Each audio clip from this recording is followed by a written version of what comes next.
Caríssimos irmãos e irmãs, diante da primeira leitura, nos narra algo para apresentar a grandeza da misericórdia de Deus. Nós vivenciamos cada momento a etapa da alegria do coração de Deus. Para os cristãos católicos, quando abre a Sagrada Escritura, que eu vejo a palavra de Deus germinar com força, com alegria, dentro de si, as suas próprias veias, corre o sangue da alegria, do coração misericordioso, da harmonia de Deus por cada um de nós. Quando olhamos de que o profeta Elias apresenta algo da marca do amor de Deus, Eliseu que traz palavras de confiança e só dirige a sua mente o seu olhar para Deus e passa algo para as pessoas daquilo que Deus transmite, daquilo que é a ligação da palavra, da essência do Espírito Santo, cai no coração desses dois homens. Grandes profetas, o grande profeta Elias, que apresenta as dávidas, a coragem, a justiça, o amor e a graça de Deus. E Eliseu não vai ficar atrás de assumir a sua missão, pegar o seu cajado como aquele que vai dirigir o rebanho, que conduz as ovelhas para levar para o redil de Deus. E por isso mesmo que até o seu corpo ainda se move e faz algo de graça diante da humanidade, o Espírito Santo de Deus age pela sua humildade, pela sua caridade. Feliz daquelas que o enxerga a presença do Espírito de Deus em sua vida. Não é o desejo que nós temos de se batizar, não é o desejo que nós temos da primeira comunhão, não é o desejo que nós temos de se crismar, mas é o desejo de levar a missão de Deus conforme o desejo do coração de Jesus e de Maria, afirmar e confirmar a presença do Criador sobre todas as coisas. É o que nós deveremos fazer como os filhos e filhas de Deus. Então nós temos o nosso livro da mais importância para a nossa vida. Ele é o mais importante, que é o chamado da Sagrada Escritura. Se qualquer outra denominação por aí que o aparece, engajado diante da ser cristã, mas olhemos que de Jesus Cristo foi o tirado. De Jesus Cristo foi tirado todo o seu evangelho, para que eles possam o falarem. Diante de foi arrastado de Jesus, dos seus apóstolos, só não montas e montas de denominações, elas só não pronunciam o credo, por causa que tem que ter algo diferente, senão não segue. Mas nós seguimos esse espaço, porque a nossa história vem uma história muito longa, marcante daqueles que perdoam. Nós olhamos a misericórdia de Deus quando está entrando, já desde a criação do mundo, quando Deus estira as suas mãos, ergue para perdoar o homem dos seus pecados, acolher ele do mesmo reinado. Deu penitência e sacrifício, mas não tirou a bênção e nem deixou de ser pai. Então nós olhamos a misericórdia do Senhor. Então o coração misericordioso de Deus, ele apresenta com algo e vai ensinar que nós deveríamos perdoar uns aos outros, para que possa chamar ele de pai. No momento de desafio, da primeira vez que exatamente Noé vai se embriagar com vinho que se enrola com uma toalha diante dos filhos, o Senhor não vai fulminá-lo desprezá-lo, mas age com a misericórdia. Então a misericórdia do acolhimento. Nós olhamos que diante da marca da história do povo de Deus, quando algo acontece com José do Egito, que ele vai ser massacrado pelos irmãos, que vai ser humilhado, Deus não cessou fogo na família de Jacó.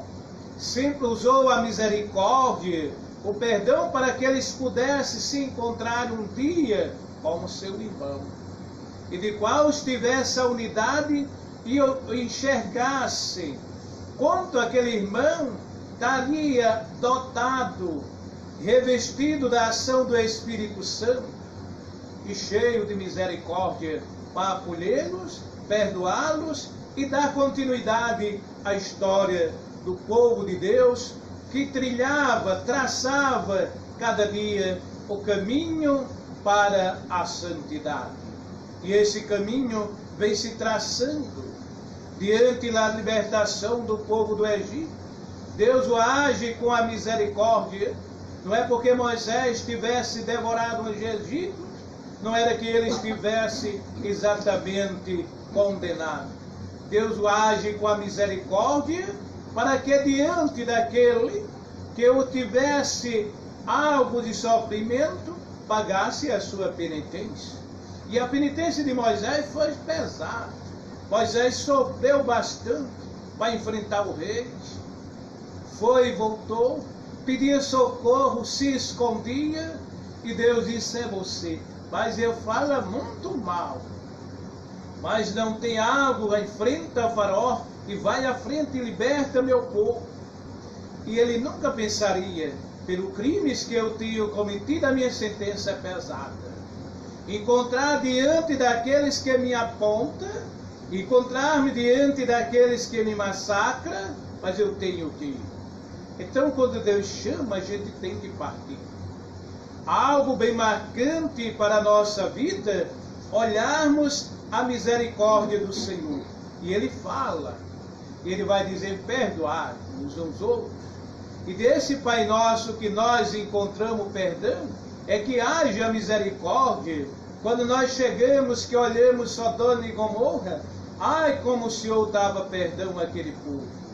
O Senhor apontou com compaixão para Abraão: vai lá, olha a misericórdia, a caridade. Ele foi pedir a Deus, talvez suplicando a Deus, e ele dando uma contagem de povo.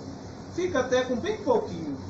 2 cidades perversas, pervertidas, o Senhor vai sempre na misericórdia, se a encontrar até 5, mas não encontrou só 3.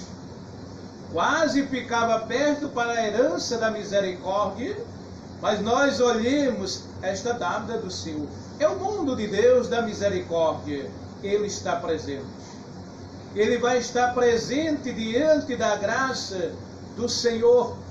Ele vai estar presente diante daqueles senhores humanos, o seu eterno misericordioso. E ele se reveste de amor e compaixão. Como não aceita o seu amor e é compaixão, paga as sentenças depois. O Senhor não deixa nada. Nós é quem pensamos, nós é quem olhamos, né? Diante de tais situações. Quando o homem pensa em algo, Deus o puxa, ele coloca no lugar, ou puxa no tapete e ele não sabe onde vai parar. Quando olhamos esta graça, a boa graça do Senhor perdoa eles. Então tá que o Senhor vai dando perdão. E diz quando vai saindo, coloca a mãozinha no arado e não olha para trás. Perdoa e tira logo do meio daquele povo.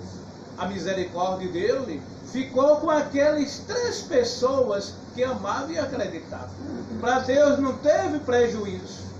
Cidade grande, Sodoma e Gomorra, para você ter 3 pessoas, é pouco demais. A gente vai dizer: Senhor, mas só 3. Para eles eram os puros que tinha.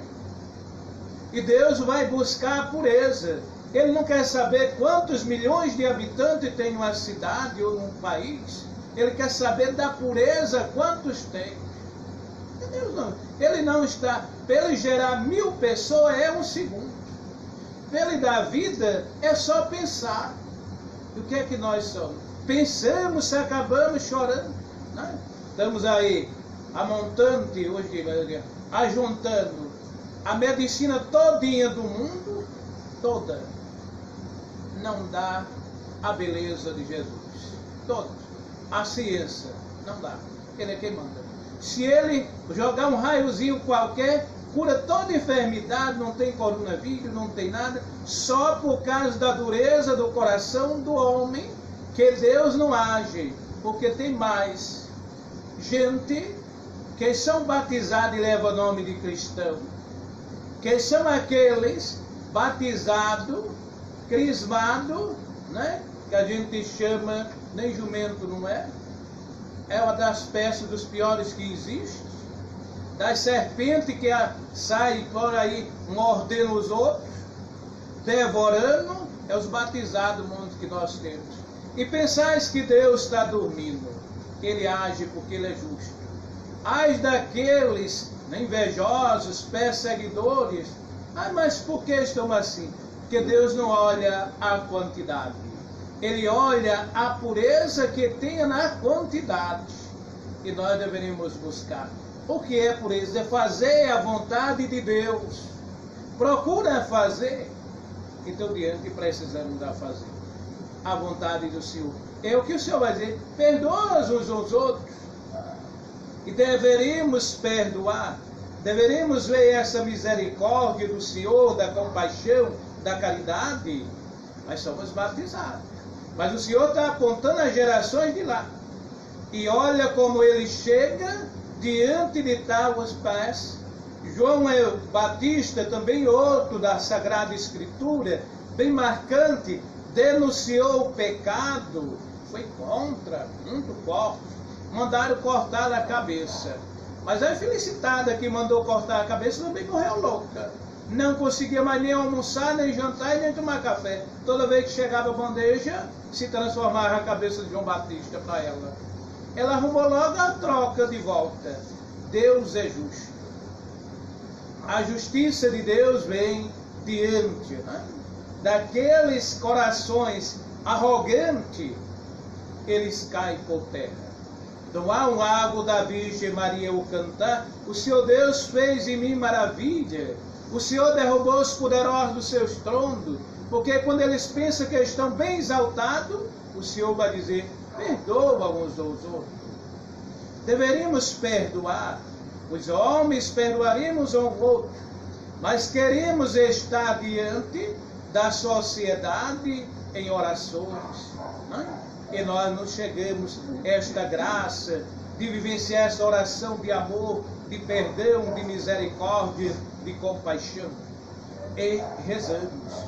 Colocamos o nosso joelho no chão, porque nós vemos também tantos e quantos comentários pelas redes sociais sobre os políticos, fulano que não se importa, fulano que está nisso, e fulano que é culpado pela morte de fulano. E eu só quero saber quem é culpado pelo coronavírus. Não é pela morte, é quem foi e colocou que é culpado. Culpado é essa arma que está matando o povo. Nós queremos saber aqueles que rejeitam e ficam silencioso a dizer que está preocupado com as pessoas, e não reza nem um Pai Nosso, não vê nem uma Ave Maria, vê algo cada dia que quer abrir o poder que eu tenho, a capacidade que eu tenho, porque eu mando, e não mande nada, porque ninguém consegue mandar, porque quem manda eternamente é Deus. E nós olhamos a fulano, o Brasil, nós teremos o número de morte, porque ninguém se perdoa, porque ninguém se ama, ninguém tem misericórdia. Aí sim, porque os remédios que são usados para a mesma doença na França, não é usado aqui. Sai daqui para a França, mas não consegue ser usado aqui. O mesmo remédio daqui está curando o povo nos Estados Unidos, mas chega, aqui é guardado e arquivado na secretaria e vamos escrever o que a gente pensa, o que quer. E nós temos, ninguém, a essência religiosa, perdão, misericórdia. Quando nós vimos na Grécia, né, alguns estados da Grécia no Brasil, sai lá da Grécia e vem para cá, que um governador coloca professor de religião em sala de aula para falar, e a gente vai olhar o currículo dele, ele é formado em matemática e química, o que é que essa pessoa sabe de religião? Mas é o que nós vivemos no nosso Brasil. E é o país mais católico que existe. É o mais católico que existe. Depois aparece o homem querer perdoar o outro. Vamos perdoar, olha a comunhão. Tende compaixão. A caridade, a misericórdia é vazia. Nós não poderemos querer colocar café numa xícara e dizer para o outro que é leite. É muito diferente. É você querer colocar um secretário de saúde que sabe muito bem de direito e não sabe nada de saúde. É matar o povo. Mata. E aí você tem que engolir atravessado por causa que eu tenho que abaixar a cabeça. Todos que Columba faz, todo que engole isso e fica calado, seja padre, seja bispo, seja padre, seja lá quem quer que for, está contra o mandamento de Deus. Nós não poderemos aceitar e abraçar, está errado. Levantamos e dizemos, meu irmão, eu vim te dizer uma notícia, que lá no Antigo Testamento foi obrigado Natan dizer para Davi que ele se acordasse para se salvar. Tu te acorda, senão tu vai perder tua salvação. Tu fazendo desse jeito. Não é papel de cristão. O cristão, ele olha para o outro cristão. Ele tem de compaixão. É mais fácil a gente colocar medo do que amar. É mais fácil a gente fechar a cara do que perdoar. Então nós precisamos muito de olhar. Não sermos contra a ninguém. Mas é a vida de todos em risco. Como é que eu posso debater algo se eu não conheço da realidade? Não adianta. É mesmo querer colocar um padre para ser secretário de justiça. Para quê? Ele conhece da justiça divina. Justiça humana ele não estudou. Então ele vai conhecer a justiça, talvez, a justiça divina, a misericórdia, a caridade e a compaixão. Perdoamos os outros, mas há pecado berrante. E aí nós olhamos que tem erro e pensamos, não é? É por isso que nós rezamos e pedimos, não é? Quando hoje celebramos os 2 meses lá da vida, não é? A média está ali com as filhas e a menina aqui do Frutuoso. Frutuoso sentava, não sabia, não tinha curso superior, mas tinha umas coisas que ele fazia umas críticas bem bonitas. Nessas daí, ele cortava, não queria saber nem quem fosse. E ele dizia, eu não aceito, eu não condeno, mas eu não vou estar aceitando, padre, essas coisas erradas. E ele mostrava os erros, né? Não precisava, mas por quê? Porque ele tinha o senso crítico da verdade. Sabia ler um jornal e sabia tirar dali de dentro o que era bom. E apontava a verdade. Eu não vou lá para a missa, fico sentado lá no banco. Eu não entro por causa que aquele fulano faz coisa que não me agrada. E quem vai tirar do outro? É melhor do que ele ir com falsidade, abraçar e beijar. E é assim que a pessoa entra no reino do céu. É com a verdade. Não adianta ir lá para os primeiros bancos, abraçar e sorrir sem gostar do padre que estiver celebrando. E ele não entrava. Nem abraçado. Nem que puxasse pela mão. Ele disse, se puxa pela mão eu volto, mas não sento. Então ele teria essa dimissão que hoje celebramos há já 2 meses da sua partida para a vida eterna, mas carregando a lembrança, a memória também desta pessoa, do qual Francisco Frutuoso teria este carinho de ser a palavra a dizer, carrego dentro de mim a verdade. E os homens precisam ser verdadeiro, honesto, sincero, Amélia sentava de lado e dizia assim, Frutuoso, mas não te cabe. Deixa, Amélia, mas é assim, não era assim, Amélia? Amélia dizia que não cabia, mas ele dizia que era daquele jeito e era daquele jeito mesmo.